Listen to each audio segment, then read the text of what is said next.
Bob Lane didn't expect to be one of the ones sitting outside a doctor's office greeting patients and handing out information about cancer. But for many, getting off the elevator, facing one of the hardest days of their lives, seeing Bob is a small moment of comfort when they need it most. His office is a hallway filled with pamphlets, a mug, and notes of every man he has spoken with. It's not an easy road, but it's a lot easier than not driving the road. The same road. I've had it twice. We're 2 for 2. Bob Lane started on 11 years ago.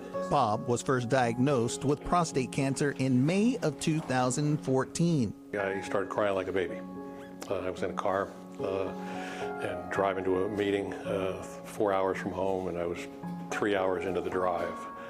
And I was pulled over and cried for about 20 minutes. It came back in 2017. That wasn't real pleasant.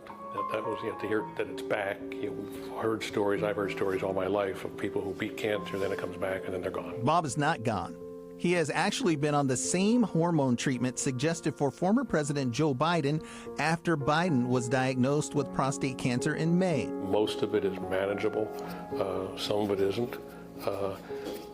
Like when I get hot flashes, I try to laugh about it and say, oh, look, it's raining, that kind of stuff. I can't do anything about it. That's what led Bob to this hallway. He is a patient at urology specialist of the Carolinas, and after some fundraising, he was asked a question. Wouldn't it be nice if I had somebody to talk to who's actually been in their shoes? I said, yeah, that'd be pretty neat. And she waited about 12 seconds and asked me again, and I said, you're not asking my opinion, are you? She said, no. When you go to the doctor, you don't know anybody. You just go in, you see the doctor, you leave. Now there's a friendly face, there's another patient who's doing well. Bob has been that friendly face for a lot of men. He's affectionately known as Elevator Bob, the first face you see getting off of the elevator for an appointment, and sometimes the last smile when leaving. We can't talk to Bob about a patient, but the patient can talk to Bob about themselves. So we just encourage people to stop by and say hello. He gives them his information, and then they make that connection as much or as little as they want. It's a connection that Bob cherishes each day. He's helped connect people with everything from finances to treatment. He has a story just like they have a story, and everybody's different.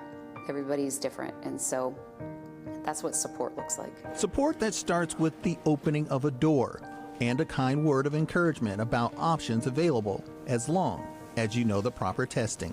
Knowledge is power. I think a lot of people are scared to get that information, but if you catch things early, you have many more options than if you catch it late.